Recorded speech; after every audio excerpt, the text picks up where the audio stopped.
நாம் தேனி மாவட்டம் சுருளிப்பட்டி என்ற கிராம பஞ்சாயத்தில் இருக்கின்றோம். இது கம்பம் ஊராட்சி ஒன்றிய பகுதியில் அமைந்துள்ளது. இங்கே பங்களா தெரு என்ற பகுதியில் இருக்கக்கூடிய இந்த மக்களோட குறைகளை நம்ம கேட்டுக்கிட்டு இருக்கிறோம். இங்கே உயர்ந்த பகுதியில் புதிய பாலம் அமைக்கப்பட்டதால் தண்ணி கடந்து போக முடியல. இதனால் இந்த பகுதியில் இருக்கக்கூடிய வீடுகள் பேஸ்மெண்ட் ரொம்ப பாதிக்கப்பட்டுள்ளது. துர்நாற்றம் வீசுகிறது. காட்டுக்குள்ளே இருக்குமோன்னு நினைக்கிற அளவுக்கு சில வீடுகள் எல்லாம் புதர் மண்டி இருக்கிறது. இந்த நிலையை நம்ம நேரடியாக படம் பிடிப்பதற்காக இங்கே வந்திருக்கிறோம். வாங்க நம்ம மக்களை சந்தித்து விவரங்களை சேகரிக்கலாம். தண்ணி ரிட்டர்ன் ஆகிட்டு இருக்கு. வலது பக்கமாக போகிறதுக்கு பதில் இடது பக்கத்தில் இந்த தண்ணி போயிட்டு இருக்கு.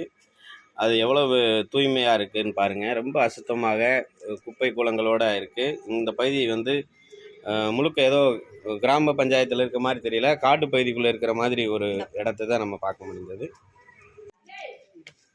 ஸோ நீங்கள் பார்க்கக்கூடிய இந்த இடத்துல பார்த்தீங்கன்னா மதிலில் இருந்து உட்புறமாக ஒரு பொந்து மாதிரியே போயிட்டுருக்கு.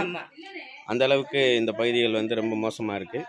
இந்த பகுதியெல்லாம் பார்த்தீங்கன்னா இது ஊருக்குள்ளே தான் இருக்குமான்னு தெரியல, அந்த அளவுக்கு மோசமான. அங்கே பாருங்கள், செடி கொடிகள்லாம் படர்ந்து பயங்கரமான ஒரு காட்டுக்குள்ளே இருக்கிற மாதிரி தெரியுது.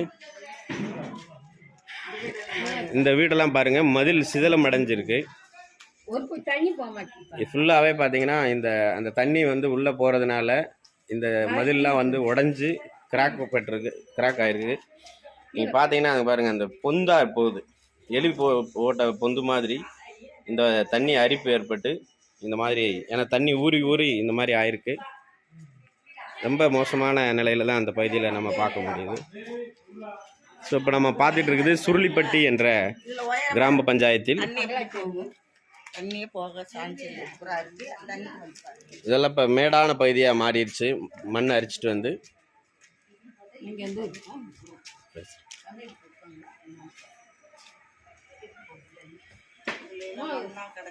இங்கே இந்த பகுதியெல்லாம் பார்த்தீங்கன்னா முகப்பு பகுதி முழுக்க மணல் ஏறி இருக்கு. பாருங்க, செடி முளைச்சு ஏதோ காட்டுக்குள்ள இருக்கிற மாதிரி இந்த பகுதி. எப்படி போகும்? தண்ணியே வரண்டாம, ஏன்னா இங்க உயரமா இருக்கு, இங்க உயரமா இருக்கு, தண்ணியும் போகாம கிடக்கு. எப்படி தண்ணி போகுமா? எப்படி போகும்? 2 அடி பள்ளம், 2 அடி பள்ளம். இந்த இது கிட்டத்தட்ட ஒரு 2 அடி உயரத்தில் இந்த பாலம் புதுசாக அமைச்சிருக்கிறாங்க. இப்படி இருந்துச்சுன்னு சொன்னால் நிச்சயமாக தண்ணி கடறாது. பஞ்சாயத்து நிர்வாகம் முதல்ல எதை செய்யணும், எதை பின்னாடி செய்யணும்னு கூட தெரியாமல் இந்த பகுதியில் இந்த மாதிரி செஞ்சிட்ருக்குறாங்க. இப்போ அடுத்த பகுதியில் இருக்கக்கூடிய தண்ணியெல்லாம் இந்த பக்கம் இறங்குற அளவுக்கு இருக்குது. அதனால் அந்த பகுதியில் மண்ணை போட்டு அடைச்சி வச்சுருக்கிறாங்க. நண்பர்களே, நாம் இருப்பது சுருளிப்பட்டி என்ற கிராம பஞ்சாயத்தில் பங்களா தெருவில் நாம் இருக்கின்றோம்.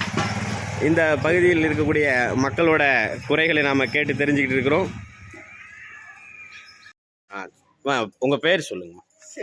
செல்வி. இப்போ இந்த பகுதியில் பல்வேறு குற்றச்சாட்டு சொல்லிட்டு இருக்கிறாங்க இந்த ட்ரைனேஜ் விஷயமா. இப்போ நீங்கள் என்னம்மா சொல்ல வரீங்க? எங்களுக்கு அங்கே கிழக்க இருந்து தண்ணி பூரா எங்கள் வீடு இந்த 4 வீட்டில் தான் நிற்குது. அங்கிட்டு கடறதுக்கு எசவே இல்லை. அங்கிட்டு உயரமாக கட்டிட்டாங்க. அந்த சைடு நாங்கள் ஃபாஸ்ட் பங்களா தெருவில் தான் இருக்கோம். பல முறை நாங்கள் நம்ம என்னது பஞ்சாயத்து போர்ட்லயும் சொல்லியாச்சு. அதே மாதிரி எழுதியும் கொடுத்தோம்.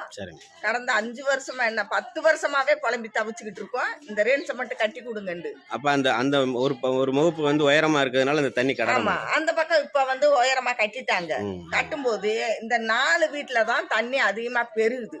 இந்த 4 வீட்டுல இருந்து இதே இந்த பக்கத்து வீட்டுல பாருங்க பூரா இடிஞ்சு கீழே வந்துருச்சு. அவங்க வீட்டுல பாருங்க பூரா இடிஞ்சு கீழே வந்துருச்சு. இந்த வீட்ல எல்லாம் இப்ப ரேன்ஸ் இப்ப இந்த கிராக்லாம் அதனாலதான் ஏற்பட்டிருக்காங்க. மதில்ல இந்த கிராக் ஏற்பட்டிருக்கு பாருங்க. அங்க இதெல்லாம் எல்லாருக்கிட்டையும் சொல்லியாச்சு. யாருமே இன்னும் கேட்க மாட்டேங்கிறாங்க. கொஞ்ச நாள்ல இந்த பூராமே ஈரநாம்பல் பூரா அடிக்குதா, இந்த பூரா ஏறுதா. இதுல இந்த தண்ணிய நாங்க கட்டுனதை இடிச்சு விட்டதுனால இப்ப இந்த தண்ணி பூராமே மதிலுக்குள்ளதான் போகுது. மதிலுக்குள்ளதான் போகுது. இதை லேசா அள்ளி பாருங்க, உள்ளதான் போகுது. நாங்க சும்மாவா அவங்க அங்கிட்ட இருந்து வார மண்ணு கொஞ்சம் மெத்தி. இப்ப ஒண்ணு இதை உயரப்படுத்தி முறைப்படுத்தி தண்ணி கடத்தி விடணும். ஆமா இல்லைங்களா? ஆமா. அந்த பக்கம் இப்ப புதுசா கட்டினதுனால அந்த பக்கம் உயரமா கட்டி விட்டாங்க. அப்ப இதமா தான் கட்டிட்டு அதை கட்டி இருந்திருக்கணும். அதை உயர்த்தி விட்டா அப்புறம் இந்த தண்ணி எப்படி போகும்? தண்ணி வந்து போறதுக்கு வாய்ப்பே இல்லை. அங்க இருந்து வார தண்ணி பூரா இந்த 4 வீட்டுல மட்டும்தான் இருக்கு.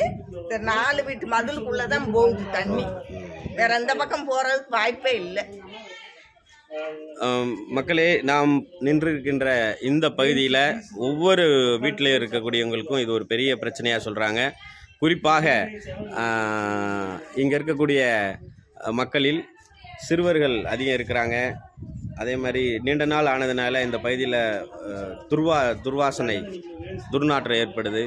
இந்த மாதிரி ஒவ்வொருத்தரும் வந்து ஒரு பெரிய புழுக்கள்லாம் உருவாகி வீடுகளுக்குள்ள வருது அப்படின்ற கம்ப்ளைண்ட்லாம் சொல்றாங்க. நிச்சயமாங்கம்மா, இது எந்த தெருவில் இருக்கீங்கம்மா? பங்களா தெரு. என்ன குறைமா இங்க பாக்குறப்ப அந்த கல்லெல்லாம் போட்டு அடைச்சு வச்சிருக்கீங்க தண்ணிய? கல்லெல்லாம் போட்டு அடைக்க கிடையாது. அங்கிட்டு இருந்து செத்த சேரு அம்புட்டு வால் புழுகு எல்லாமே வருது. நாங்க அள்ள மாட்டேங்கிறாங்க. நாங்க அடைச்சு வச்சிருக்கோம். சரி, இப்ப திறந்து விட்டுருக்காங்க. பூரா வருது. எங்க வீட்டுக்கிட்ட வந்து அடைஞ்சுக்கிறது. தண்ணி போக மாட்டேங்குது. தண்ணி போறதுக்கு வழி இருக்கா என்னங்கம்மா? வழியெல்லாம் இல்ல. இல்ல இல்ல. அந்த ஏமா அந்த மாதிரி தண்ணி போக மாட்டேது? ஏன் போக மாட்டேங்குது? எங்களை கட்ட நாங்க என்ன செய்யுது? எங்களை என்ன ஐயா செய்யுது? சரி, வீட்டு மனுங்க வால் புழுகு பூரா வீட்டுக்குள்ள வருது. உள்ளே வருது வீட்டுக்கு. அங்கிருந்து இந்த பஞ்சாயத்துல இருந்து நிர்வாகத்துல வந்து இதெல்லாம் சுத்தம் பண்றாங்களா? சுத்தம் பண்ணல. எப்பயுமே வர்றது இல்லைங்களா? வர்றது இல்ல. சரிங்கம்மா.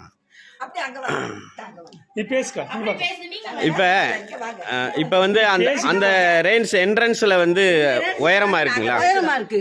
புதுசா பாலம் கட்டினது, அதனால தண்ணி கடற முடியல. இது உங்களுக்கு இதே மாதிரி வாடையெல்லாம் அடிக்கும் இல்லைங்களா? உட்காந்து அங்க வாசப்படியில உட்கார முடியல. பூரா கொசு மேயுது. பங்களா என்ற தெருவில் இருக்கின்றோம். இது சுருளிப்பட்டி பகுதியில் இருக்கிறது. இங்கே இருக்கக்கூடிய மக்களை நாம் சந்தித்து பல்வேறு தகவல்களை திரட்டி இருக்கின்றோம். குறிப்பாக துர்நாற்றம் வீசக்கூடிய பகுதி. இங்கே குப்பைகளை அகற்றுவதற்கு பஞ்சாயத்திலிருந்து யாரும் வருவதில்லை. இந்த பாலம் நாம் பார்த்துட்டு இருக்கிற இந்த பகுதியில் அமைக்கப்பட்டுள்ள இந்த பாலம் பார்த்தீங்கன்னா உயரமாக இருக்கிறது. இந்த தண்ணி எப்படி கடந்து போகும்னு கேட்கறதுக்கு யாருனாலையும் பதில் சொல்ல முடியல. இவர்கள் சொல்லக்கூடிய அத்தனை குற்றச்சாட்டுகளுக்கும் சுமார் 10 ஆண்டுகளாக பொறுமையாக இருந்த மக்கள் இப்பொழுது கொதித்தெழுந்திருக்கின்றார்கள். விரைவில் இந்த பிரச்சனையை தீர்க்க பஞ்சாயத்து நிர்வாகம் முன்வரவில்லை என்றால் மிகப்பெரிய போராட்டம் வெடிக்கும் என்பதை நம்மால் உணர முடிகிறது. சந்திப்போம். அதுவரை உங்களிடமிருந்து விடைபெறுவது உங்கள் அன்பு சகோதரன் ரா முத்துக்குமார சாமி. பார்த்து கொண்டே இருங்கள், வளர்ந்து கொண்டே இருப்போம். BJP.